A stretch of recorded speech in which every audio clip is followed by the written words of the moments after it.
nebi isxaaq calayhi salaam wuxuu ahaa wiilkii labaad ee nebi ibraahim 13 sano ayuu ka yaraa nebi ismaaciil. bishaarada dhalashadiisa waxaa laga keenay samada sare, wuxuuna noqday nebi iyo rasuul alle u doortay inuu dhambaalkiisa qaado. magiciisa waxaa qur-aanka lagu xusay ku dhowaad 16 jeer. haddaba aynu muuqaalkeennan kooban ku dul istaagno qisada nebi isxaaq calayhi salaam.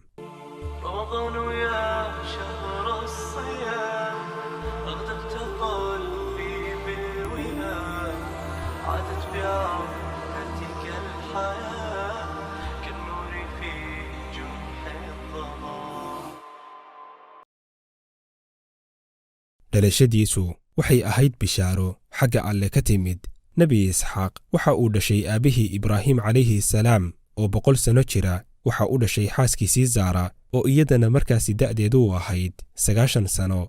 reer luud markii ay la yimaadeen faaxishada, alle subxaanahu wa tacaala wuxuu u soo diray malaa'ig u sida cadaab iyo ciqaabtii ay mutaysteen. maadaama nebi luud iyo nebi ibraahim calayhi salaam ay isku deegaan dhowaayeenna, malaa'igtii u socotay qoomkii luud ayaa intaysan aadin meeshii ay degganaayeen qoomkaasi ka hor ku hakaday deegaankii nebi ibraahim calayhi salaam, waxayna la wadaageen bishaaro uga timid ilaahay oo ahayd inuu wiil u dhalan doono. nebi ibraahim xilligaasi aad ayuu waayeel u ahaa oo sidaynu soo sheegnay waxayba da'diisu ka weynayd 100 sano. sidoo kale xaaskiisii zaara oo iyaduna aan waxba ka yarayn wax ilmo ah umaysan dhalin. wuxuuna nebi ibraahim carruur ka haystay nebi ismaaciil oo magaalada maka la joogay hooyadiis haajara, sida ku soo aroortay aayadda 69aad ee suuradda huud.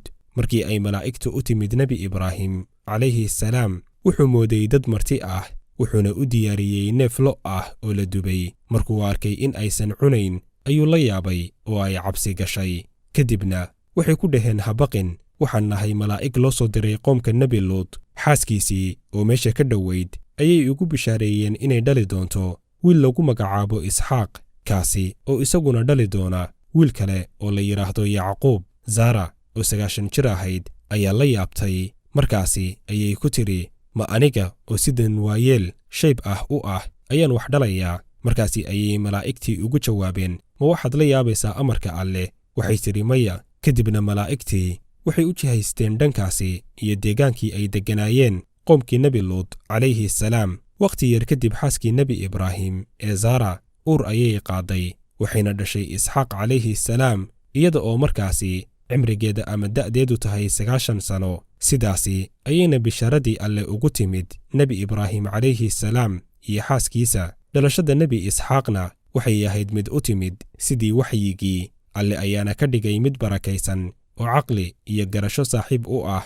aayadda 47aad ee suuradda saad, alle ayaa ku sheegay in ibraahim calayhi salaam, isxaaq iyo wiilkiisa yacquub ay ka mid yihiin akhyaarta alle doortay. sidoo kale alle waxa uu meelo badan oo qur-aanka ah isxaaq ku sifeeyey inuu ahaa mid ka mida nebiyada suuban ee uu alle doortay, durriyaddiisana uu ka soo saari doono kuwo toosan. markii uu nebi isxaaq weynaaday, nebi ibraahim ayaa jeclaaday inuu isxaaq u guuriyo, balse ma doonayn inuu ka guursado reer kancaan oo ahaa reerkii ay ka dhasheen oo ahaa mushrikiin. ibnu kathiir wuxuu wariyey in nebi isxaaq uu guursaday markay da'diisu ahayd 40 sano.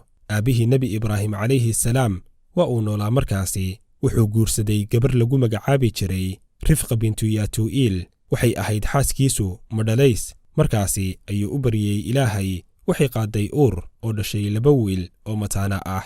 magaca wiilka hore waxaa loo bixiyey ciswa oo sidoo kale loo yaqaanay cays, iyo mataankiisii oo isagana loo bixiyey yacquub calayhi salaam. sheekada nebi isxaaq si kooban ayay qur-aanka ugu soo aroortay. noloshiisa si faahfaahsan alle qur-aanka ugama sheekayn. wuxuu ahaa qof ka dhashay qoys barakaysan, awlaad barakaysanna dhalay.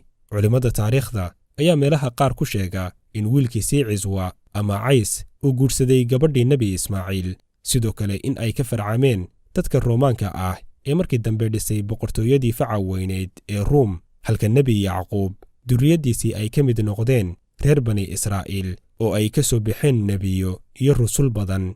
nebi isxaaq calayhi salaam sida nebi ismaaciil ayuu dacwadda iyo ku yeeridda xaqa sii waday kadib geerida aabbihiis ibraahim calayhi salaam. culimmada taariikhdu waxay wariyaan in kadib geerida nebi ibraahim in nebi isxaaq iyo wiilashiisu ay tegeen maka si ay u soo booqdaan nebi ismaaciil, halkaasna ku soo xajiyeen, kadibna ku soo noqdeen dhulkoodii kancaan. sida ibnu kathiir uu ku qoray kitaabkiisa qisasul ambiyaa, nebi yacquub calayhi salaam ayaa soo booqday aabbihiis isxaaq oo ku noolaa tuulo yar oo lagu magacaabo xabruun oo ku taalla dhulka kancaan oo dhacda maanta dhulka falastiin. nebi isxaaq wuxuu xanuustay intii uu la joogay wiilkiisa yacquub calayhi salaam, wuxuuna geeriyooday isaga oo ay da'diisu tahay 180 sano, waxaana lagu xabaalay meel u dhow qabriga aabbihiis ibraahim calayhi salaam, waxayna ku aasan yihiin dhulka falastiin, waana sida ay inta badan culimmada taariikhdu soo wariyaan.